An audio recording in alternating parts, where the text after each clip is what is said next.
네, 안녕하십니까. 사이비 존재의 최면입니다. 반갑습니다. 자, 어제 신천지 이만희 교주에 대한 대법원의 확정 판결이 나왔습니다. 이제 제목은 감염병 예방 코로나 때문에 이제 많은 자료들을 허위를 제출하고 한 거에 대한 감염병 예방법 위반, 공무집행 방해, 그리고 정부 신천지 피해자 연대에서 이제 횡령으로 고발을 했었죠. 그다음에 공공기관 무단 점거 이러한 것들에 대한 판결이 있었습니다. 그래서 결론적으로 얘기하면은 이날 재판이 대법원 1호 법정 10시 15분에 시작이 되었는데요. 4명의 대법관들이 등장을 했습니다. 그저께죠. 그저께 전국 신천지 피해자 연대에서 이제 청춘 반환 소송, 기획 소송으로 이제 민사 소송을 이제 제기했었는데 대법원의 판결을 받았죠. 안타깝게 이제 원심을 파기하고 재판을 다시 하라는 그런 판결을 받았습니다. 사실상 좀 패소한 거죠. 그래서 좀 낙심이 되었었는데, 왜냐하면은 신천지 측에서 청춘 반환 소송의 그 위험, 그러니까 자기들에게 큰 이제 타격을 줄 것 같으니까 나중에 대형 로펌의 변호사들을 등장을 시켰거든요. 그리고 대법원에서는 이제 대법관 출신 전관 예우를 이제 계획한 거죠. 그래서 아무튼 대법관이 달려드는 그러한 판결이었습니다. 그래서 결국에는 이제 원심 파기라는 그 패소 결정을 이제 받았는데, 이날도 그러니까 어제죠. 이만희 재판도 신천지에서는 굉장히 이만희 교주에 대한 개인적인 그 신상에 큰 위험이 오는 거고, 결국에는 신천지 교리상에도 문제가 생기는 그러한 위험성에 처한 거죠. 그래서 역시 많은 돈을 들여서 우리가 기억하다시피 약 150억 정도의 돈을 신천지 신도로부터 이 뭡니까?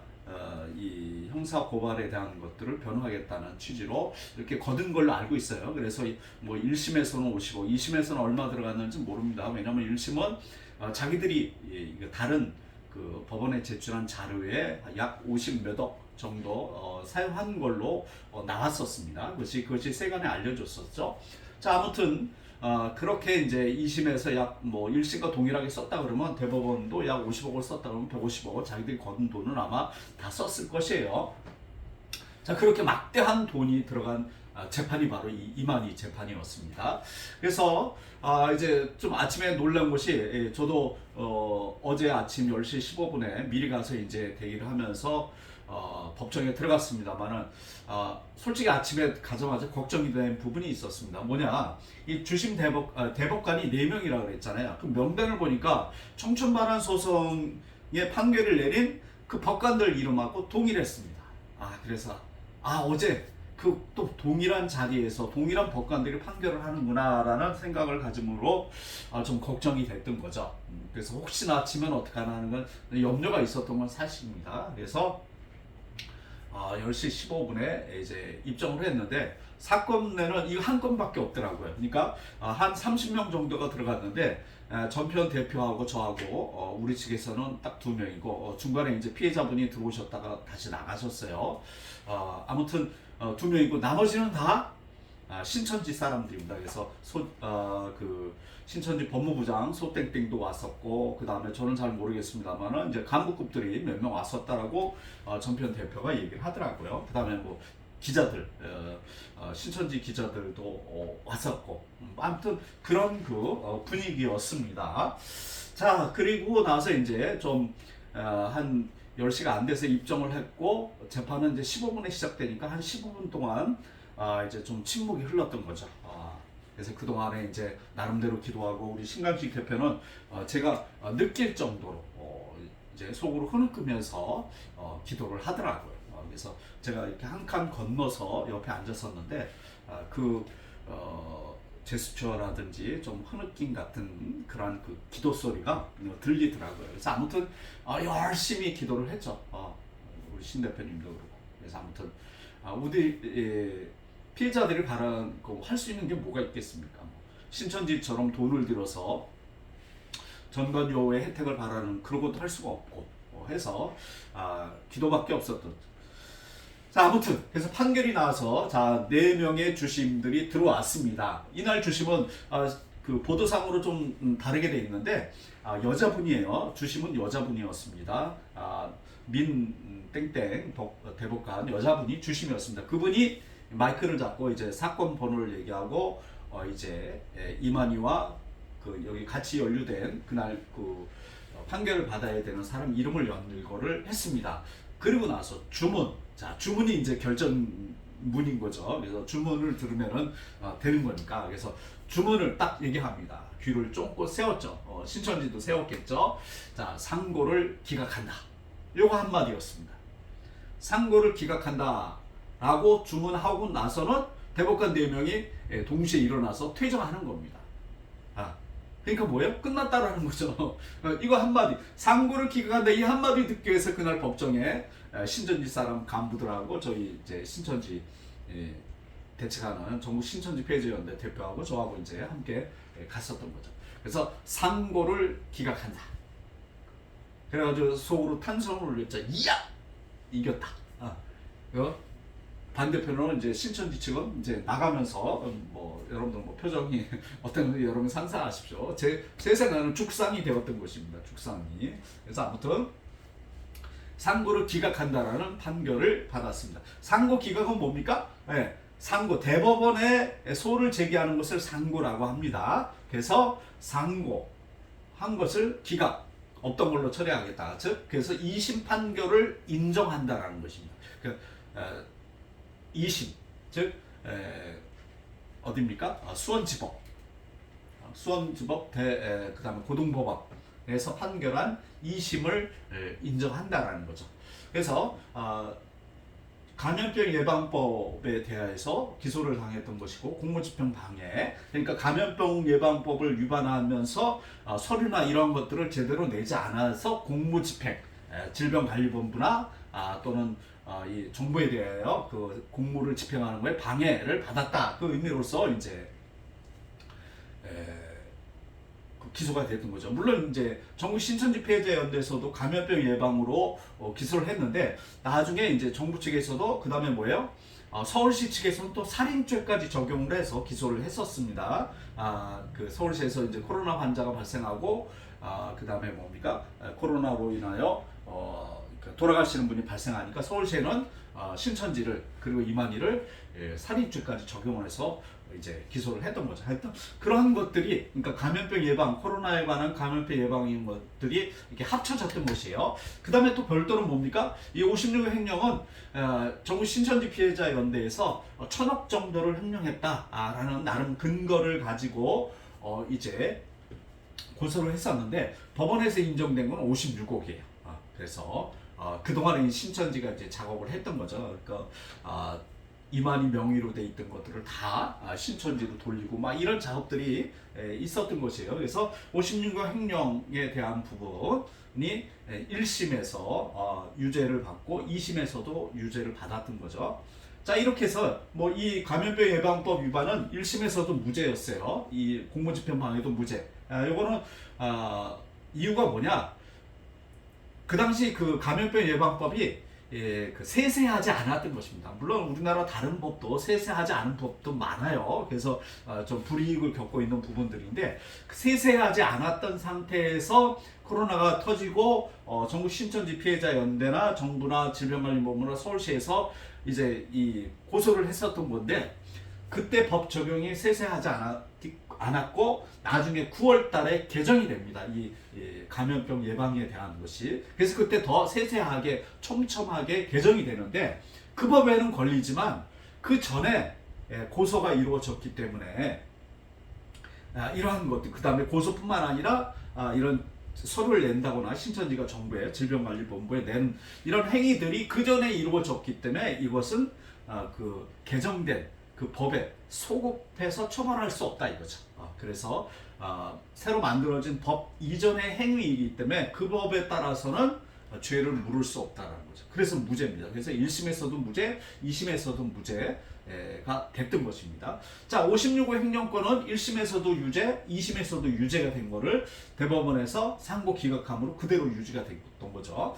그리고 다른 거 하나, 물론 이제 요때 이만 고소된 게 아니에요. 홍땡땡 뭐 정땡땡 신천지 간부들도 고소가 됐습니다. 여기에 나열하지 않았습니다만 그 사람들은 뭐 솔직히 별 중요하지 않은 사람이기 때문에 취급을 안 합니다. 자, 아무튼 그 다음에 공공기관 무단점거가 1심에서는 이게 무죄였었어요. 1심에서는 무죄.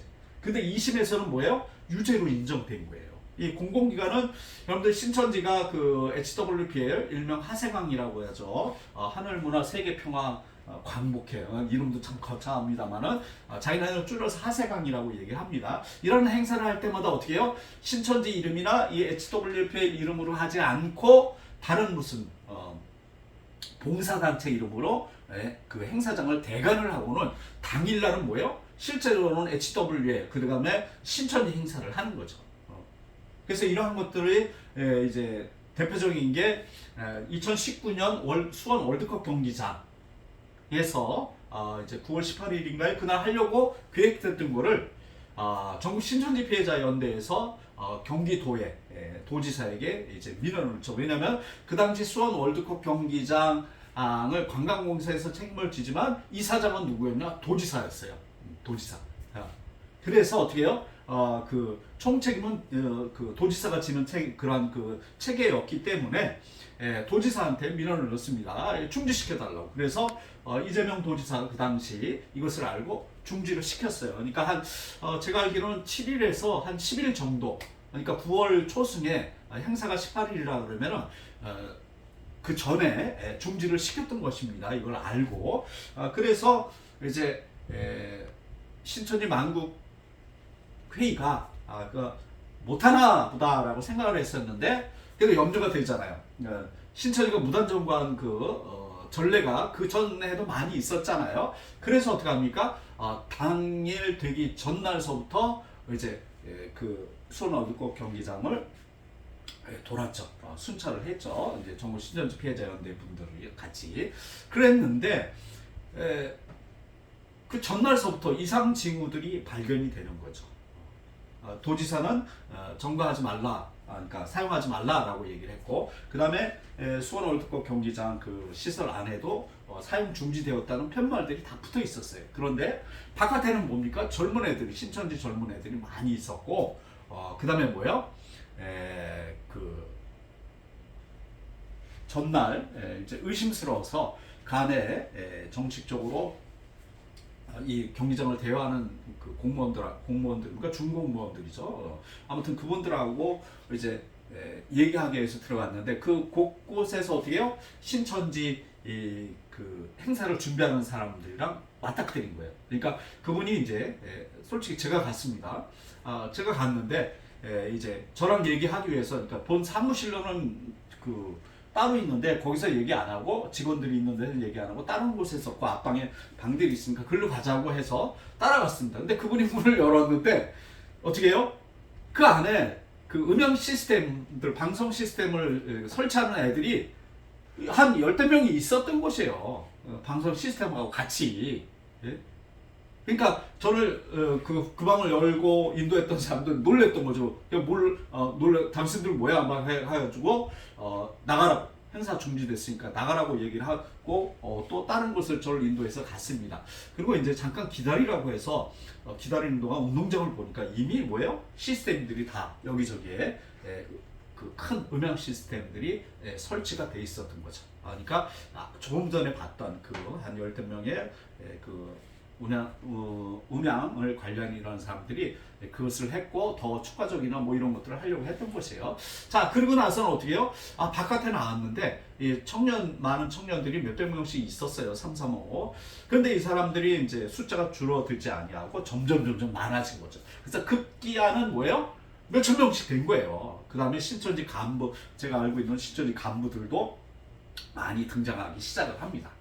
그래서 이제 그 사항들을 이제 다 녹화를 했고 이제 제보를 했던 거죠. 그래서 아무튼 그 부분 신천 공공기관 무단 점거 부분이 1심에서는 무죄가 됐었는데 2심에서는 유죄가 인정이 된 것입니다. 그래서 달라진 것이 있는데 최종 판결이 1심에서는 1심에서 요거 하나만 무죄였던 것이에요. 그래서 무죄 이 56의 횡령에 관한 것이 징역 3년, 집행유예 4년이었습니다. 그 다음에 준법교육 이수가 없었어요. 그런데 2심에서 이것이 유죄됨으로 말미암아 집행유예가 1년 늘어난 거예요. 4년에서 5년으로. 그 다음에 또 하나 추가된 게 뭐냐면 준법교육 이수 80시간입니다. 이거는 그러니까 뭐라 그럴까요? 조건부 집행유예라고 생각하시면 된다라고 법조계에서 얘기를 하더라고요. 그냥 대부분이 집행유예 5년, 4년 뭐 이렇게 끝나는데 준법교육 이수라는 이것은 이 재판 과정에 이만희가 하도 법을 안 지키는 행동들을 하니까 법관들이 좀 화가 났던 것 같아요. 나이는 먹었어도 90살 이상이었잖아요. 이때도 올해 92살이잖아요. 그래서 어떻게 해요? 나이는 먹었어도 법은 지켜야 된다. 그 의미로 괘씸죄죠. 쉽게 얘기해서 준법교육 이수를 80시간을 시킨 것입니다. 대부분이 보통 40시간이라고 합니다. 하루 8시간씩 5일, 즉 일주일 안에 프로그램이 끝나는 거예요. 근데 80시간이라는 것은 2주란 얘기입니다. 매일 월요일부터 금요일까지 아침에 가서 4시간, 저녁에 4시간, 8시간씩 월요일부터 금요일까지 5일 동안 그 프로그램을 이수하라는 거예요. 원래는 한 프로그램이 한 주라는 것입니다. 근데 이건 뭐예요? 2주를 받으라는 거예요. 쉽게 얘기해서 똑같은 프로그램을 2주 받으라는 얘기입니다. 여러분 젊은 사람도 이런 어떤 교육받으라서 뭐 민방이나 무슨 어떤 이렇게 영화 보는 거랑 또 틀리지 않습니까? 이런 교육받으려면은 솔직히 한두 시간은 그래도 괜찮은데 4시간씩 오전에 4시간 저녁에 4시간 그것도 매일 일주일 내내 받으려면은 솔직히 힘들죠. 근데 90억 이만희도 이렇게 해야 되는 것입니다. 이거는요 뭐 비대면으로 즉 온라인으로 신청한다고 그런 거 없습니다. 이거는 준법교육센터라고 자기가 살고 있는 그 주거지에 법원에서 관리하는 법원 근처에 있나 봐요. 그래서 거기에 가서 받아야 되는 거예요. 이거는 직접 가야 되는 거예요. 온라인이 아니라 오프라인입니다. 직접 가서 수강을 해야 돼요. 그래서 대리를 신청하거나 그런 걸 절대 못 한다고 합니다.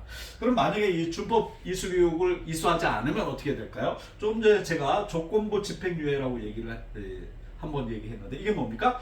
준법교육 이수를 80을 하지 않으면 집행유예가 없어집니다. 집행유예가 없어진다는 거예요. 아셨죠? 어겨도 된다는 게 아니에요. 준법교육서 이거 안 받아도 된다는 게 아니라 꼭 받아야 된다. 그래서 집행유예 5년을 준 건데 만약에 이걸 안 받으면 집행유예도 없어지고 바로 뭐요? 징역 3년으로 간다는 것입니다. 그러니까 어떻게 보면 굉장히 뭐 짧은 시간이라고 생각할 수도 있지만 2주 뭐 그거 참아서 받지 하지만 90 먹은 노인한테는 이게 힘든 거죠. 오늘 내일 하는데 90 밤새 안정이지 않습니까? 그런 사람한테 이걸 받으라는 건 괘씸죄죠, 솔직히. 그래서 요것도 요번에 꼬리표를 떼지 못했어요. 2심 판결 인정이다. 어떤 그 보도에서는 이것이 기록이 안 되는데 이거 그대로 유지되는 것입니다. 집행유예 5년 가로 열고 준법교육 이수 80시간입니다. 이거 반드시 이수해야 되는데 하지 않는다. 그러면은 징역 3년으로 이제 바로 넘어간다는 것입니다. 봐주는 것이 아니라. 그리고 또 하나 집행유예 5년 여러분 집행유예 5년 동안 이 5년이란 기간 안에 이만희가 또 다른 죄 새로운 죄를 범하잖아요. 그러면 이 죄 징역 3년 기간까지 플러스 되는 것입니다. 아시죠? 그러니까 신천지 피해자 여러분들 낙담하지 마세요. 네. 지금 5년이라는 시간을 벌어놓은 거예요. 이 5년 안에 이만희가 죽지 아니하면 다른 범죄 안 저지를 것 같습니까? 아니에요. 이만희가 엄청나게 지금 돈을 긁어 모아놓고 그런 거에 대한 것들을 숨기고 있는 것 뿐이에요. 그 숨기고 있는 것들을 어떻게 우리가 발견하고 새로 이제 범법 행위를 하는 것들을 찾아내면은 징역 3년 플러스 새로운 범죄, 이 판결 이후에 나타나는 새로운 범죄들 그런 것들을 합산해서 감옥에 보낼 수 있는 것입니다. 그래서 이게 물론 이제 피해자들에게는 직접 깜빵에서 살게 했으면 좋겠지만 그렇지 못한 판결이지만 그래도 뭐예요? 큰 판결을 받아냈다라고 생각을 합니다. 전국 신천지 피해자 연대에서 큰 일을 한 거죠. 그래서 다른 이제 앞으로는 다른 신천지 피해자들과 이러한 신천지를 대처하는 그런 기관들이 앞으로는 더 함께 활성화되어서 이러한 임원이나 또는 신천지 간부들이나 이러한 것들에 대하여 대항할 수 있는 그러한 계기가 됐으면 좋겠습니다. 자, 아무튼 오늘 이제 그동안의 신천지 임원에 대한 법정 싸움이라든가 또 그간 이루어진 것들 많잖아요. 방청권을 얻기 위해서 막 달리기를 했던 것, 또 어떤 유튜브 기자님은 또 달리는 과정에 또 이제 신천지가 넘어뜨려서 폭행으로 번주하고, 저 같은 경우도 이만희 법정에 이제 참석하기 위해서 갔다가 이제 업어치기도 당하고, 그리고 그 사람에게 벌금 200만 원 선고도 나오게 하고, 또 한편으로 그 사람을 도망가는 거를 어떤 여인이 저를 이제 막으려고 하다가 일부러 막은 거예요. 판결이 그렇게 났습니다. 근데 자기는 피했다 그러는데, 아니 신천지인이에요. 자기가 동영상을 찍었는데 법정 건물 안에서 동영상을 못 찍게 돼 있습니다. 근데 그거를 일부러 찍고 제가 이쪽으로 피하는데, 피하는 쪽으로 다가오면서 자기를 폭행했다라고 이제 고소를 했던 거죠. 폭행죄. 근데 이것이 1심에서 그것이 아니다, 무죄다라고 선고를 받고 검찰들도 항소를 안 했습니다. 2심에 신청을 안 했던 거죠. 그래서 결국은 1심으로 확정이 된 겁니다. 그래서 그분이 이제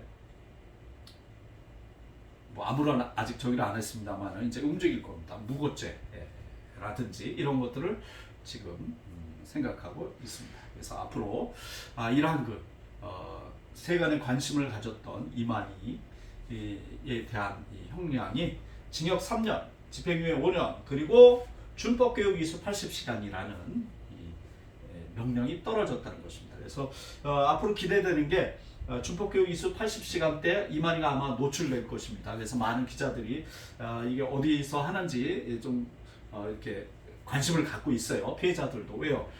휠체어 타고 또는 지팡이 짚고 오늘 내일 하는 노인네가 이거 받으려고 하는 모습을 과간이지 않습니까? 물론 이제 경호원들 대동하고 막 이러겠죠. 그렇지만 그 안에서는 실제적으로 경호원들은 못 들어가요. 당사자만 들어가는 겁니다. 그래서 이러한 것들이 노출되거나 하면 또 어떻게 세간에 공개가 될 것이고, 신천지 이미지, 신천지에서는 이만희가 영생불사한다고 그러잖아요. 뭐 한편에서 또 죽을 수도 있다라고 교리가 변개된다고 합니다. 어쨌든 이만희가 그런 상당한 위치에 있던 사람인데 이렇게 몰락하는 모습들을 보게 될 것입니다. 앞으로.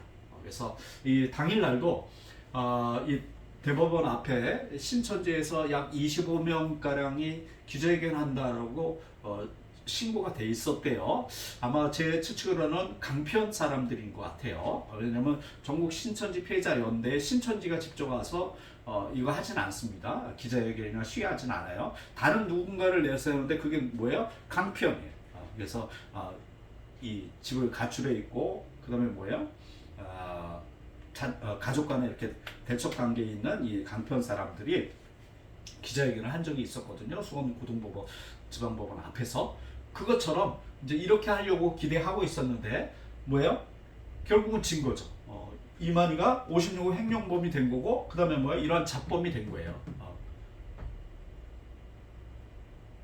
그러니까 자기들이 예정되어 있던 기자회견도 하지 못했습니다. 그래서 아마 그리고 한 가지, 전국 신천지 피해자 연대에서 이제 기자회견을 하고 한 30분에 시작을 해서 금방 했어요. 입장문만 발표하고 그 앞에 이제 신천지들 쭉 있었고, 기자회견하는 걸 신천지인들이 또 찍고, 물론 이제 CBS나 이런 데서 찍어 갔습니다만은 그렇게 했었어요. 그리고 나서는 이제 다시 법정 쪽으로, 왜냐면 거기 주차장에 차가 세워져 있었거든요. 그래가지고 왔는데 그때가 제가 시계를 봤어요. 10시 50분인 거예요. 그때까지 뭐예요? 이 신천지 이만희의 형량을 어떻게 하든지 줄여보려고 노력했던 법무부장 소택땡 변호사하고 신천지 간부들이 몇 명이야. 그때까지도 그 건물 바깥에서 서 있었던 거죠. 그러니까 뭐예요? 대책을 논의하거나 아니면 심각한 상황인 것을 직접적으로 그 모습을 보여주는 거예요. 만약 끝났으면 바로 갔겠죠. 근데 가지 못하고 여기저기 전화를 하며 뻘쭘거리고 있었던 것이 목격이 된 거예요. 아마 저 개인적으로는 청춘 반환 소송은 돈으로 떼어도 되는 일이었어요. 왜 피해자들이 돈 달라고 피해 소송을 이제 하면 돈을 내주면 되는 거였지만 이거는 뭐예요? 이만희 개인에 대한 문제거든요. 이만희가 형을 사느냐 또는 범법자가 되느냐 큰 문제잖아요. 대외적으로 노출됐으면 기회를 주느냐 이런 것들이잖아요. 그 이만희 개인적으로는 청춘 반환 소송은 그건 아무런 상관이 없을 거예요. 신천지라는 단체에 대한 문제가 되겠지만 이만희로서는 그럼 청춘 반환 소송과 자기 56 횡령에 대한 거 어느 게 더 신경 쓸까요? 당연히 이 사건이죠. 56. 그래서 아마 이만희는 이날 진짜 어제 뒷목을 잡았을 것이고 이것을 주도하고 이끌어갔던 법무부장 소택 등은 뭐예요? 이만희한테 차마 것을 보고도 못하고 쩔쩔 매고 있었고 만약에 불려갔다면 어떻게 됐을까요? 귓사닥이라도 맞지 않았을까요? 왜요? 엄청나게 돈을 퍼부었잖아요. 150억. 1심에서만 나타난 것이 제가 기억하기로는 한 53억 정도 플러스 알파 왜 밝혀지지 않은 금액이 있으니까. 그럼 2심도 그렇게 됐다고 3심도 비슷하게 본다 보면은 150억 정도 더 넘게는 뭐 200억 가까이 썼겠죠. 그럼에도 불구하고 이거 꼬리표 못됐습니다. 그러니까 이만희 열받겠죠. 개인적으로 이렇게 횡령범이 된 것이고 잡범이 된 것입니다. 아주 통쾌합니다. 그래서 우리 전국 신천지 피해자연대 여러분 그리고 신천지를 탈퇴하신 여러분 앞으로 희망이 있습니다. 비록 청춘 반환 소송이 좀 패소한 부분이 있지만은 어떻게 해요? 새로 시작하면 됩니다. 2차 청춘 반환 소송이 지금 진행되고 있어요. 이거는 또 1심하고 다른 성격의 이제 재판입니다. 2심에서 완전히 이기면 되는 곳이에요. 그래서 지금 1차 청춘 반환 소송에서 부족했던 부분들을 이제 보완을 하려고 합니다. 대법원에서 지적한 부분들을. 그래서 그러한 것들이 2심에서는 좀 더 완벽하게 돼서 이길 수 있게 하고 또 이를 바탕으로 3차 청춘 반환 소송은 더 완벽하게 해서 결국은 신천지의 모략 포교 이것이 완전히 백일화에 드러나고 인정받을 수 있도록 노력할 것입니다. 이를 위해서 기도해 주시고 앞으로도 신천지 아웃, 사이비 아웃, 이만희 아웃입니다. 감사합니다.